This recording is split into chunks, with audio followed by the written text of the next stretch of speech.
So today we'll have remarks from Premier Tim Houston, Mayor Mike Savage, Warden Eddie Nickerson from the Municipality of the District of Barrington, Warden Penny Smith, Municipality of the District of Shelburne.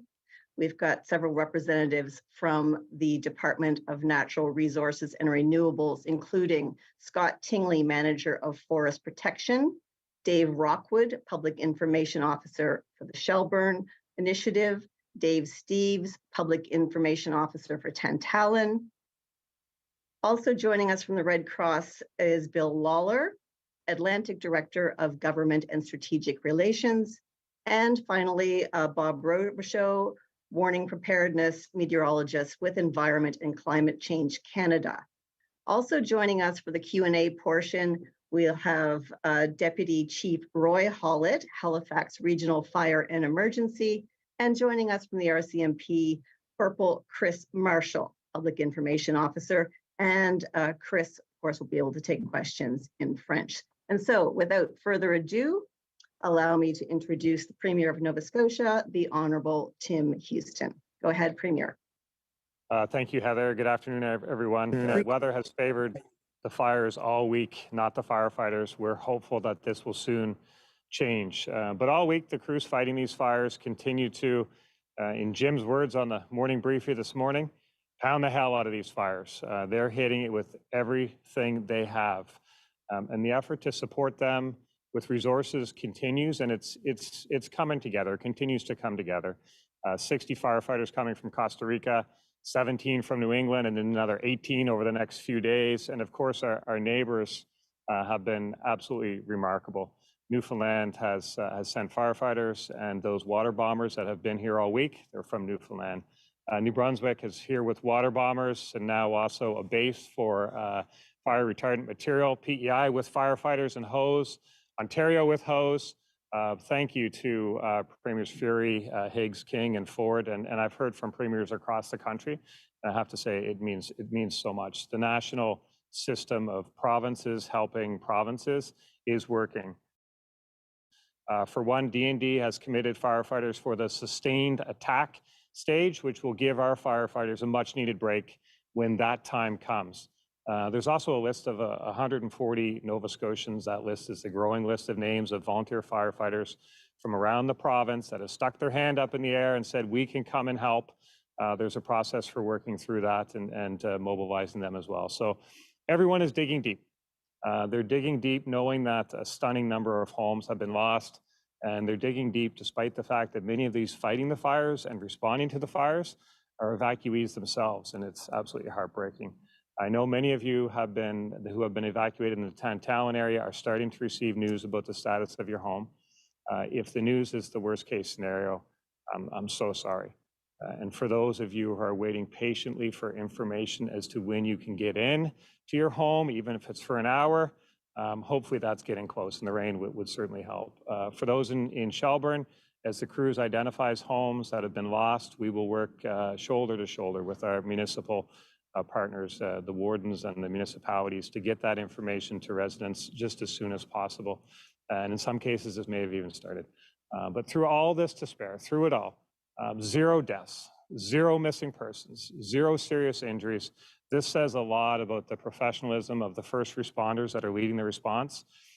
No lives lost, but an absolutely breathtaking amount of damage and many, many lives turned upside down. And I want everyone to know that everything that can be done is being done. There are thousands of heartwarming stories of people helping people. That's the Nova Scotia way, and it's shining through. I've also spoken to business owners who have businesses in the evacuation zones, and they have some immediate needs. So today I'm announcing that small businesses in the evacuation zones can apply for a one-time grant of up to $2,500 to help offset the costs of unanticipated business closures. This program will open on Monday. Everything happening in this province is about people, helping people, and government helping where it can. When the team leading the efforts asks for help, we do what we can. You've been seeing a lot of Scott and Dave on these calls, and we love those guys. They're absolutely incredible. But beside them is an entire team at DNRR and at the command center and across the first responder agency network. and they are incredible. They're absolute pros. I heard this morning that one of the helicopters was doing 50-second turnarounds yesterday, dropping and filling nonstop, 50-second turnarounds. It's absolutely unbelievable. Our job is to support these folks, and the province-wide fire ban to mitigate risk was in response to their ask, limiting movement in the woods to mitigate risk. It's because they asked. They hire fines up to $25,000 to stop illegal burning. It's because there was an ask, and I understand fines are being issued. In the Windsor area, there was a concern about access to water to fight fires. So we acted on that to get the lake filled. The lake is filling up. When they ask, we do everything we can to respond. We support these experts with everything they ask for because they are the ones that can knock these fires down. And if we support them, we can get through this sooner. And the sooner the evacuations can be lifted. They're the experts. We're lucky to have them. But we also need some weather. Nova Scotians are glued to the weather forecast more than ever. We need rain. Hopefully that rain comes in sufficient amounts this weekend. But hang in there, everyone. We're together in this, and our hearts are with you. Thanks, everyone. Thank you, Premier. And now I would like to turn it over to His Worship, Mayor Mike Savage. Go ahead, Mayor. Good afternoon. Thank you, Heather, Premier, and folks on the call. I particularly want to acknowledge my municipal council colleagues and leaders who are doing so much in their community. Yesterday was a difficult day. On top of the wildfires here in Halifax, we had multiple flare-ups and new fires that our fire and emergency crews responded to quickly. There are many mourning the loss today of the historic Wagwalter Club, the main building in the south end of the city. It's hard to believe. I'm happy to report that there were no burn violation calls last night, so I think the message is getting out to people. Please, please don't burn. That's a bit of good news, and I want to thank everybody who's continuing to follow the province-wide fire ban and the woods ban. We truly do appreciate your cooperation.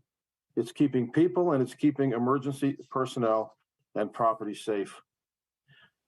In terms of the latest on the fires, I'm joined by Deputy Chief Roy Hallett. As of this morning, Halifax Regional Fire and Emergency crews remain on scene, and they're fighting fires burning in multiple areas with more than 837 hectares in the impacted area. Crews are working hard. I think we have some stabilization, but yesterday on this call, while we were talking to you, we had fires in Fall River and in downtown Halifax, and I think in Prospect as well, Deputy Chief. The area remains an active, unpredictable, and dangerous environment. Status of evacuations. The status of the evacuation areas continue to be assessed, and updates are being provided as soon as they're available. So we are always looking every day, really every hour, at the evacuation zone to see if we can return people to their homes. Those decisions are made on the professional opinion and direction of the incident commander, who is doing amazing work. Again, I say, don't text me or any councillors. We don't make those decisions, but we're hopeful that residents will soon be allowed to return to their homes. But we will not send anybody into an area that isn't safe. We know how stressful it is for those who've been displaced, and we want you to know that we're doing everything we can to get people back home. We're asking all residents, though, to remain clear of evacuation areas and refrain from flying personal drones. It impacts the firefighters' ability to do their work. Communicating with residents. Municipal staff continue to contact residents who have registered as evacuees in the areas of significant impact.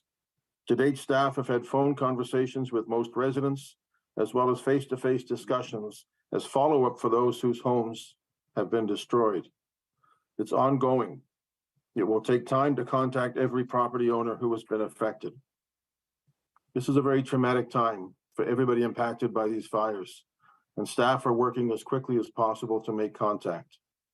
I want to acknowledge Bill Moore, our Director of Community Safety, and Deputy Chief Roy Hallett, who did a press availability this morning on this, as we heard that there were some people who weren't getting the information that they needed. We are working on this issue, and we will take any advice that we can. We do not want to add stress to anybody who is losing a home.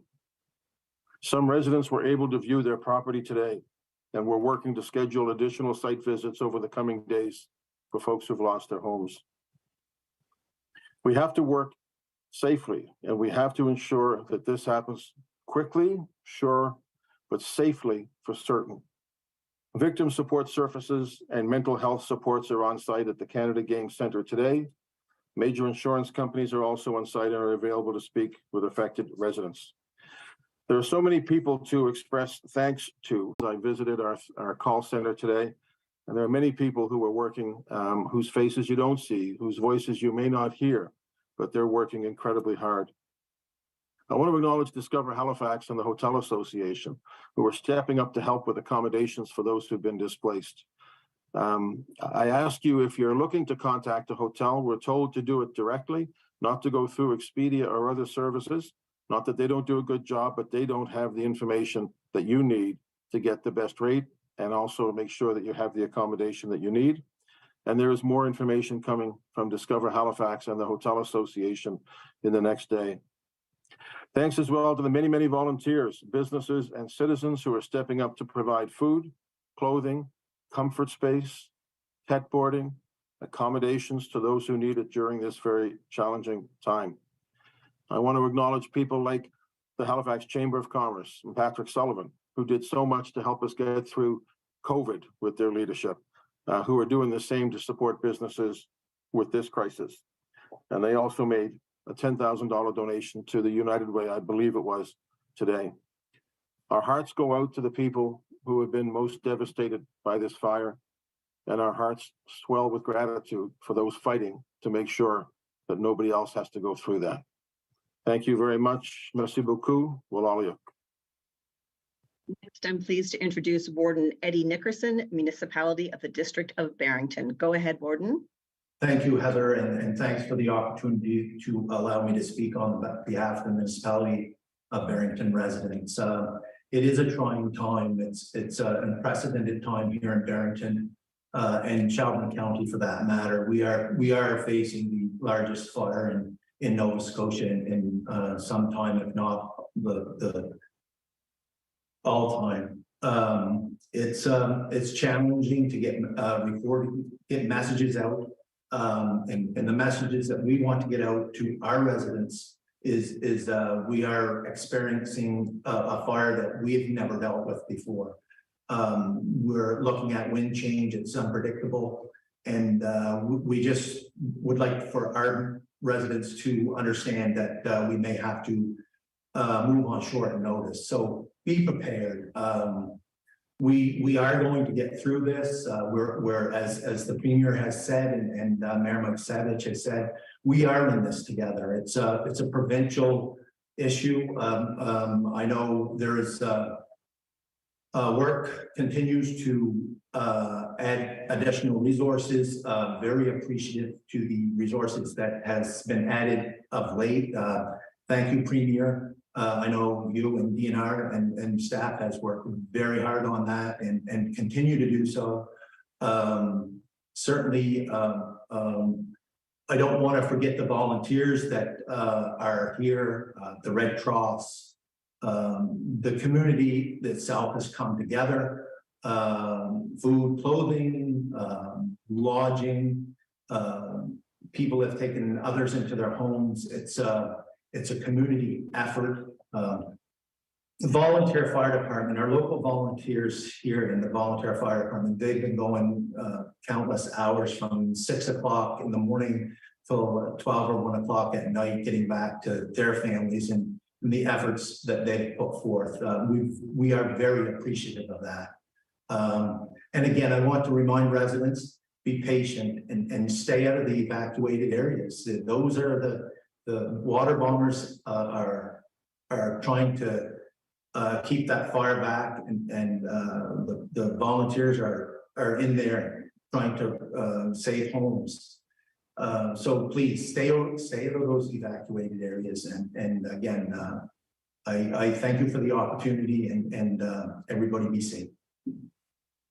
Thank you. We'll move along now. I'm pleased to introduce Warden Penny Smith with the Municipality of the District of Shelburne. Go ahead, Warden Smith. Thank you so much for the invitation to be a part of the discussion today. It's incredibly important for people to understand how severe the situation is in the municipality of Shelburne. And I can tell you, as a community, we have certainly come together and just giving the support to each other as best that we can. I want to extend our deepest gratitude to our frontline workers, our firefighters, the Department of Natural Resources and Renewable staff, and others who are literally working around the clock to keep us safe. They are our heroes. More than 50% of our residents have been evacuated, as well as the Roseway Manor and the Surf Lodge nursing homes and the hospital and other facilities. When residents are safely evacuated, we ask that they register with the Red Cross. This ensures people can be contacted while away from home and can be reached with information on services and assistance that may become available to them. Important information on registration, comfort centers, accurate updates, supports, and other relevant information can be found on the Shelburne County East Emergency Management Facebook page, as well as the Municipality of Shelburne's. Also, residents who need assistance evacuating, they may call 902-875-8407, and someone will be able to assist you. I understand that our residents are worried about their homes and their properties. And while it has been confirmed that some structures, including homes, have been destroyed and some are still threatened, I have not received firm details on the number yet. Updates will be provided as soon as we know. We will also be working very closely with the province and federal governments to ensure that when we get through this, and we will get through this, that the supports that are needed will be there for our residents. I know our residents and our community are afraid and hurting. Believe me, we all are. The wildfires in our community will have lasting impacts, and now more than ever, we need to be kind and support each other. We are Shelburne County strong. We are Nova Scotia strong, and we will get through this together. And I hope everyone continues to follow the protocols that are put in place so that we remain safe. Thank you. Thank you, Warden. Now we'll get an update from Scott Tingley, Manager of Forest Protection. Thanks, Heather. Good afternoon, everyone. So provincial wildfire update. To date, we're at now 209 wildfires.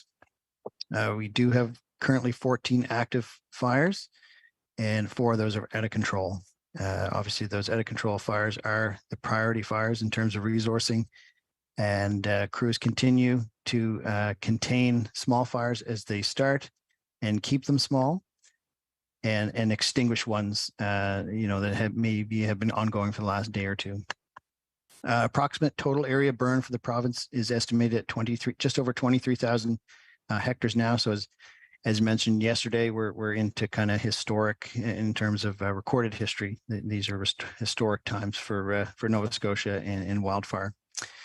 And just wanted to acknowledge the Premier's remarks there around the support. We mentioned yesterday, we're certainly seeing the results and feeling all that support, and we're hearing all the comments and messages of support that people are sending along. And just want to say we're hearing you. We really appreciate it, and it's really helping all the crews out there doing their hard work. So I'll turn it over to the Daves for the specific fire updates. Okay, we'll go to Dave Rockwood, Public Information Officer, for an update on Shelburne. Thanks, Dave. Go ahead. Hi, afternoon. Down here on the Barrington Fire Complex, we are sitting in the 20,515 hectare range on the Barrington fire. We are having growth at this moment. The weather's kind of picked up on us in the last hour, and this thing has grown some teeth. We're in the process of some wind shifts, so we're working closely with all our resources to keep them safe, and then as well communicating where we have to with the municipalities on that one. So you will see anybody in the local area. You will see unfortunately the column is back up today, quite heavy in the last hour and a half. The Pumnago fire, really glad that one's sitting at 138, which is actually down in number size since yesterday. Our crews that's a sign that our crews have actually been able to walk around that perimeter of that. They've been doing a phenomenal job. So it's at 138 hectares. And I flew down to that one yesterday afternoon late, and it it gave me a good feeling. It was one of those, little pick-me-ups I needed. So Lake Fire, here's another one too. So that's the more accurate at 114 hectares. And again, when I flew in over that after coming back from Pubnico, I had a really good feeling of what our crews are doing. We've established a lot of dozer guard on that. And our the boys and girls in the woods are just, it's almost like they're running with those hoses. So today on the Barrington fire, I've got 90 personnel, NRR staff alone working on this. The Pubnico fire, we're sitting at 20 natural resources and renewable staff. And the lake fire, we're sitting with 15 natural resources. So that's a total of 125 natural resources and renewable staff down here on the Barrington complex. Of those, also I want to reach out and have a big shout out to our communication Nova Scotia staff that is here day in, day out, providing us support with our communications. Without them, we'd be really up the creek. Our EHS is on site with a small army to make sure that if something happens, they're here to take care of us, and as well as the locals. And again, I want to extend the big thanks to the Municipality of Shelburne and Barrington.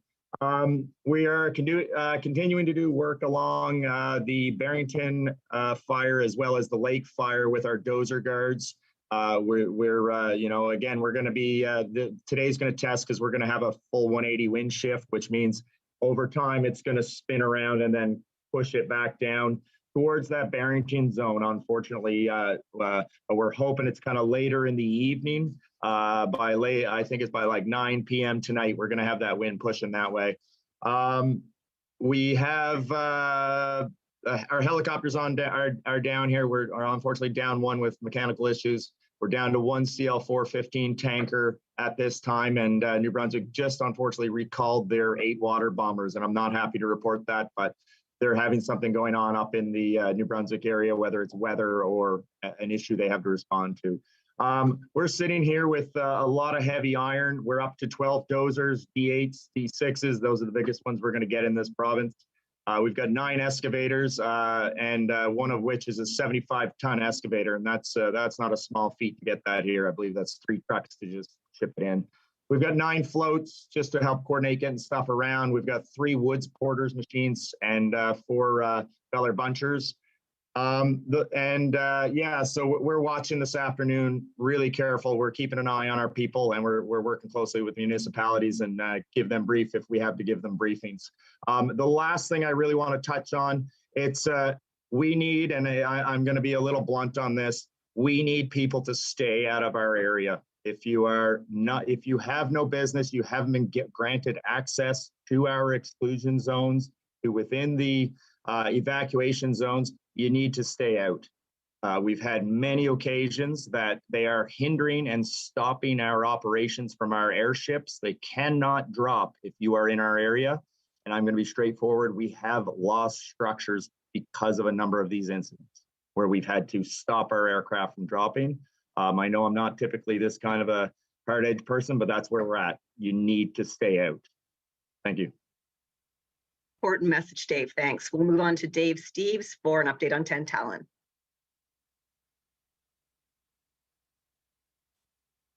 Good afternoon. Thanks for having me. Yesterday was a difficult day. It was basically the conditions that we thought we were going to see. The relative humidity was low. The winds didn't get too bad, but the fine fuels were extremely dry. So through the calculations that we take with our weather programs, we knew there was going to be some aggressive fire spread with the potential of spotting. So we actually did increase our area size. So we moved from 837 to 950 hectares. So that is an increase. The fact that we were able to keep it to the level that we did is a result of the absolute heroic efforts by the firefighters on the front lines, the HRM firefighters, the DNR firefighters, Department of National Defense. Everybody is working like a well-oiled machine around here Communication is flowing greatly between all of the agencies on site. So I'd like to send out a big thank you to everybody for all the hard work that they've done. We still have a long ways to go. But we're getting there day by day. As for today, our relative humidity is up to around 40%, which is of not of any benefit really to fire progression. So that is working in our favor, and we're hoping for some precipitation later on. So on site today, we currently have 40 Department of Natural Resources renewable staff, over 100 HRM firefighters, 6 from the Department of National Defense, over 30 apparatus from HRM. Our air resources currently consist of 5 helicopters and 1 CL-415. We also have a bit of heavy equipment on site. We've got 11 excavators and 3 dozers, and they are continuing to work on cat guards or fire breaks. What happened yesterday was not unexpected, but we did have to reroute resources because of a lot of the other fire-related incidents that popped up. Our HRM co-workers were great to respond to things quickly, and we had to reroute some of our air resources in order to deal with that. So we were stretched, but we were able to hold the line by the fantastic work by the people on the ground. Thank you. Okay, thank you. Moving on, we'll go to Bill Lawler with the Red Cross. Thank you, Heather. Good afternoon, everyone. As of now, Canadian Red Cross has registered just under 7,000 households throughout the areas of impact. And that comprises of just over 17,000 individuals. If you've not yet registered, we would encourage you to do so at your earliest opportunity. The best way to do it is online at www.redcross.ca/Atlantic wildfires, or you can call us from 8 a.m. to 8 p.m. at 1-800-863-6582. I'm pleased to report for those who have registered with us so far on behalf of the province of Nova Scotia, as announced by Premier Houston earlier in the week. By the end of this press conference, in fact, we will have distributed the $500 to 3,400 households for a total of 1.7 million. That will continue each day. We will provide further distribution to the households every day, including weekends, until the need is no longer there. We have launched an appeal, as indicated earlier this week. To date, we have raised $852,000. We appreciate both the corporate sector and individuals who have contributed to these funds, and for those that will require the most support throughout the areas of impact. Those looking to donate can do so by going simply to our website at redcross.ca, or you can call us at 1-800-418-1111, and someone will be able to assist you. Thanks very much. Thanks, Bill. And we'll wrap up the formal remarks with Bob Robichaud from Environment and Climate Change Canada. Go ahead, Bob. All right, thank you, Heather. Just first of all, in French, si qu'il y a des questions, je vais donner l'information en anglais, mais si qu'il y a des questions en français, je peux prendre des questions en français. So the Premier mentioned earlier how important weather was in tackling these fires and the need for rain. And I'm happy to report that, yes, we are getting rain and lots of it over the next few days. So that's a positive thing. Looking at what we're looking at outside right now, there is a feature crossing Nova Scotia right now. We have temperatures 9 to 10 degrees north of that in northern Nova Scotia right now. On the other side, however, we were still seeing temperatures in the high 20s. We reached 30 earlier today in the Kedgie area. There are some scattered showers. There were some thunder showers that actually moved in overnight. So we did have a few, some lightning associated with those. There still could be some thunder shower activity later this afternoon into the evening hours. But as we go into those evening hours, we will see that wind shift. We will see those cooler temperatures starting to come in, and those showers becoming more organized and becoming more sustained in terms of rainfall in the evening and overnight hours. So we're looking at rain continuing into Saturday over many areas, and even into Sunday and Monday. So looking at our computer models for a longer term idea of rainfall, it looks like the area that needs the rainfall the most, with which is southwestern Nova Scotia, or basically the western half of Nova Scotia, is going to get the most rain between now and about Tuesday. So that is definitely good news, and hopefully it comes quickly. So back over to you, Heather. Great, thank you. We'll now take questions from media who are participating virtually. We'll do one question, one follow-up in the time we have available. And again, if you could identify which person your question is directed at, that would be a great help. We'll start with Keith Doucette from Canadian Press. Go ahead, Keith. Keith. Hi, yeah, can you hear me? Yes. Yeah, it's for Mr. Rockwood. I'm just wondering about the size of this massive fire. You just can't seem to get a handle on it. Is it the winds and the weather conditions, or is it just that it grew to such a size that for the most part it's going to have to burn itself out, unfortunately, in many areas? Is that where we are with this fire? No, we do need a change in the weather. We need the weather to kind of give us a hand. When these fires get this big, it's very hard to stop them no matter what equipment you have. You can't put your ground crews in front of it. If 40 water bombers, they're not even going to make a difference. We've had situations where they can't even get in to attack the head of this fire over most we're in what we call the spring dip. So that's when the last bit of the moisture has been pushed down into the root system of these trees. So there is no moisture in the portions above ground. Everything is bone dry. There's no fresh greenery on this. There's no moisture in those trees at all. Throw on top of the fact that these fires have gone through once, dried them out even more. So now it's a tinderbox. You throw the wind on top of that. You throw the fact that Western Nova Scotia hasn't ever really, I don't believe, recovered to the amount of water that they need in the last probably 5+ years. Then it's created a perfect storm. So that's where we're at. It's got up. Once it starts rolling like a freight train, you cannot stop these machines, no matter what you think you have to throw at it. You're not going to stop them, and that's where we're at with this. We're hoping for a change here real soon. Go ahead with your follow-up, Keith. Okay, I'm looking for a clarification on the enforcement front. I know we have Corporal Marshall here, but I want to ask Mayor Savage, if he's still here, about yesterday's comment about you said you believe that 2 people were ticketed in Halifax, and Halifax police say they have not laid any tickets yet, as well as RCMP say none in the Halifax area. I'm just wondering where you got that information. Maybe it was DNR that did it? Are you able to clarify that a bit?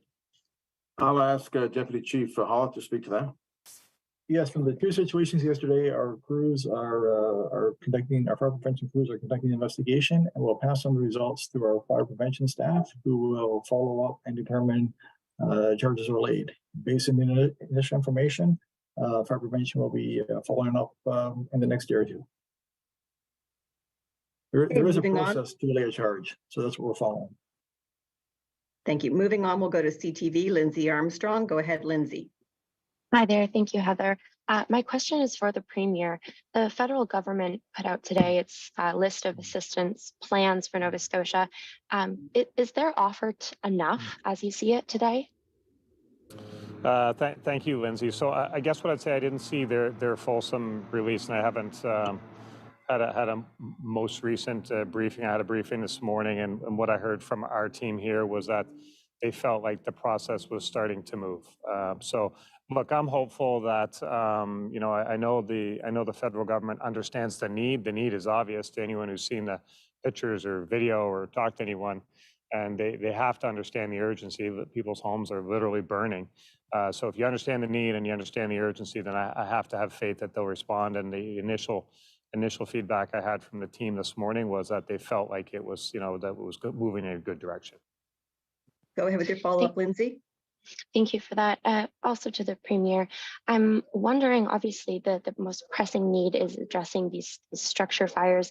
I'm wondering if there has been any movement made on the housing front in terms of ensuring spaces for those who are currently unhoused due to these wildfires.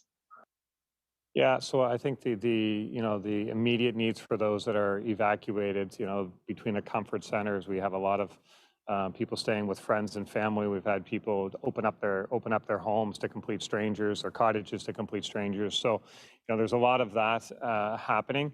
And then as we get through this stage, we've lost a lot of homes, and we were already in a housing crisis. So, I did speak to somebody at a comfort center this morning who had lost their home, and they were kind of imploring me to work with all levels of government to at least make sure that there's no delay in permits and this type of stuff. So, that's something we'd already been working pretty close with the municipalities on, working with the federal government and other potential partners for modular homes. These are processes that were already in place for other reasons. We were talking to people about modulars for healthcare workers, for other types of situations. So those discussions take on another purpose now and renewed meaning, I guess, in many ways. So we know the issue is significant, but we're focused on it. We'll work with our municipal partners and get through this. Next, we'll go to Jen Taplin at the Herald. Go ahead, Jen. Hi there. I think this question is for Dave Steeves. Just wondering, you mentioned the Tantallon fire has grown. Just wondering if it's still at 50% contained. Yes, we are still at 50% containment. We were able to extend some of our guards yesterday, so we didn't really lose much ground at all. Go ahead with your follow-up, Jen. Sure. I'm not sure who this is for, but the days of rain forecasted, how big of a difference is this expected to make in the wildfires? Who wants I can to take that? Take that just generally. So thanks to Bob for that forecast and whatever he's done to bring that in. It's certainly welcome. It's going to be a huge help. And what it's going to do is really help all the resources from the air and on the ground make even more progress than they've been able to make the last week. So it's very welcome, and it's going to give us a head start. Moving on, we'll go to Paul Bacon with All Nova Scotia. Go ahead, Paul. Hi, my question's for the Premier.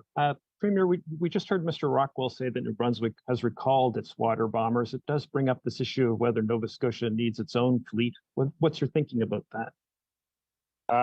Same as it was the last few days. I've been asked. I mean, obviously, when we get through this, we'll do a full assessment of the needs and work with the team to see what's appropriate. I would say, in the past, we have forest fires. We have forest fires every year. We have had a significant number of forest fires so far this year. It's early in the season, and I think Scott said it's already 209. I think I heard him say. So, many of those Nova Scotians don't know about, never hear about, because of the professional, quick responses of those that fight those fires. So we've had sufficient resources, I would say, to contend with what's been put in front of us as a province, except in very rare situations. Right now, this will probably turn out to be two, possibly, three of the largest fires this province has had. We have them at the same time. So it's completely unprecedented what's happening. But between our air capacity with the helicopters and stuff, we've had enough in the past. But looking forward, we're happy to make that assessment. Right now, New Brunswick recalled, yes, but I want to remind people too that the team has secured air cover, air support from it's on its way from Montana. I think 3 of those planes will arrive today, or did already arrive, or are in. But the important part about the 6 planes from Montana is that they're here. They're here as long as we need them. They can't be recalled. But New Brunswick had their situation. They had to recall. Totally respect that, because we're so thankful that they provided the support that they could for as long as they did. And same with Newfoundland. I mean, they've just been so supportive. Okay, I guess my other question, the feds have approved the formal request for aid from us, and you had a lot of very specific asks. From where you are right now, what do you think is the most important thing they could send? I'm worried we may have lost the Premier, Paul. Okay, it happened. I'm going to move on to the next outlet, and if we have time, we'll come back to that if the Premier is able to rejoin. Moving on to CBC's Blair Rhodes. Hi there. My question would be for the mayor. Halifax was already in the middle of a housing crisis. What does the fact that 150 some homes have been destroyed do to the city's ability to deal with this crisis? Thank you very much, Blair, for that question. Housing is of paramount concern for every mayor in the country right now, and I expect just about every premier as well. So we will do whatever we can, obviously, to accelerate that. We also have to make sure that we're building in a way that is responsible and sensible. There are many tens of thousands of units that are approved or are in the final stages of approval in Halifax. Our challenge is that we have a shortage of labor. The Premier mentioned bringing people in, healthcare workers. We're also, as a city, working on a plan to bring in people who can build, who can house in the short term, and what we have to do that.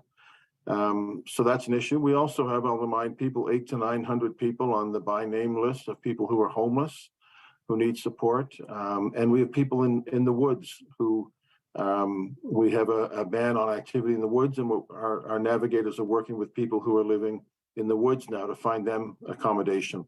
The province have a couple of places in the Halifax-area where they have made available. The federal government, through the Rapid Housing Initiative, have provided support. We want to build. That we have many thousands of potential units that are going through a development process that has been accelerated by things like the Center Plan. We recognize the need for housing, and we're doing everything we can to accelerate it. You have a follow-up, Blair? No, I'm good. Thank you.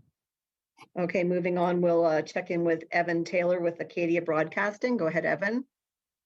My first question was for the Premier, so if he comes back, I'd love to be called on again. But in the meantime, for Dave Rockwood, I'm wondering if you can speak to the ground conditions in the area and how susceptible they'll be this evening and over the weekend to thunder strikes potentially causing and starting fires to reignite or grow in new areas.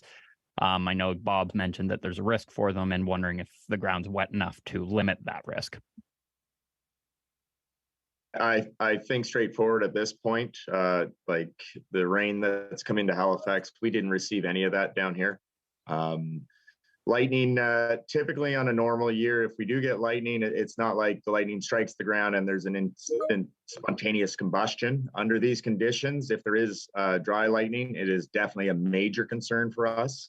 But that's a concern that our fire control monitors.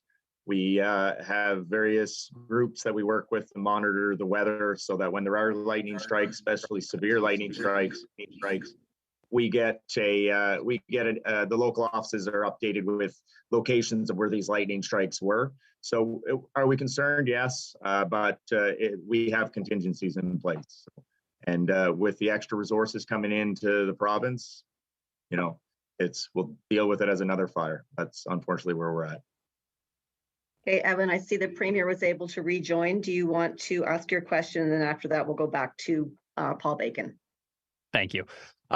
Premier Houston, wondering if you can speak to the situation in Windsor closing the sluways and filling Lake Pisiquid in response to concerns from local firefighters in that area. I know that would be in opposition to DFO's order for how that's supposed to operate, but is also what the province wants. So just hoping we can get a little more clarity on how that decision was arised to, and if DFO signed off on it or you superseded them on this one.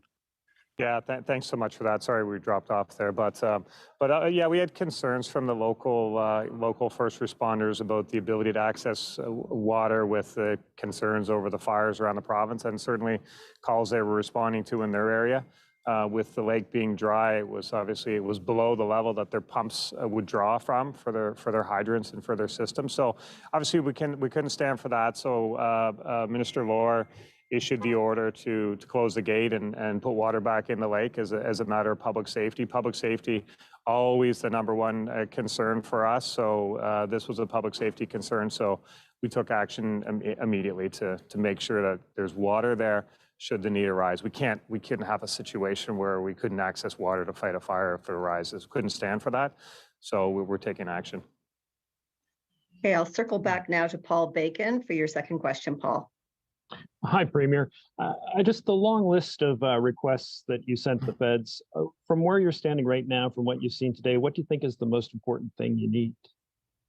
Well, I think if you ask the Scott and the Daves and the team at the DNRR, it's the air cover. It's dropping you know, the ability to bomb these fires with water from the air. So that would be any capacity around there, whether it's helicopters or fixed wings. That's a priority. And just, you know, I think a number of things on that list would be considered high priority. Equipment, hoses, obviously critical when you're trying to circle a fire. Pumps to move water through those hoses, absolutely critical.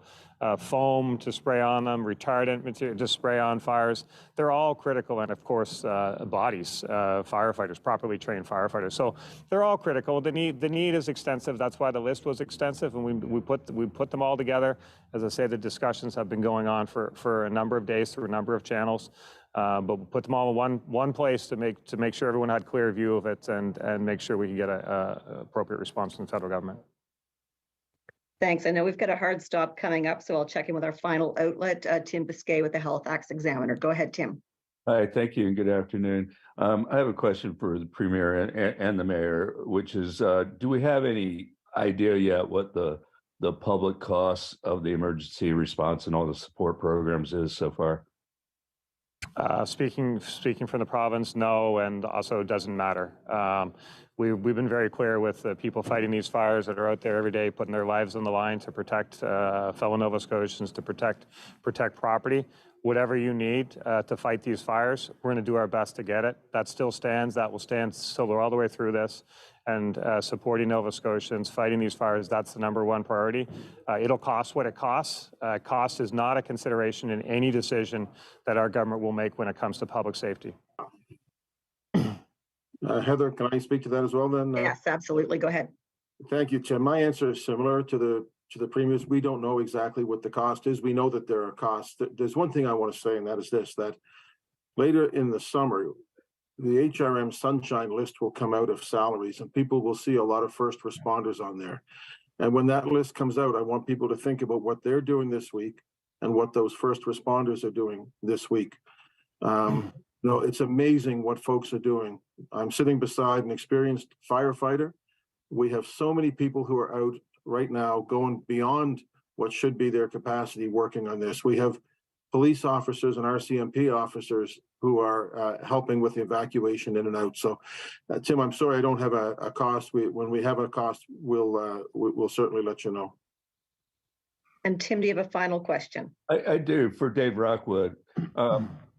You said that you had alluded to water bombers not being able to drop their loads because people are in the woods. Can you elaborate a bit on that? Are there these people who are visiting their own properties and their houses were burned down, or what was the situation there?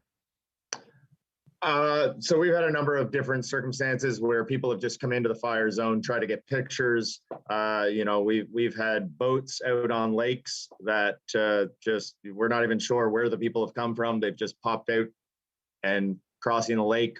And then when a CEL 415 comes in, you don't want to be in that thing's way. And, you know, thank goodness the pilot caught onto it and there wasn't an incident.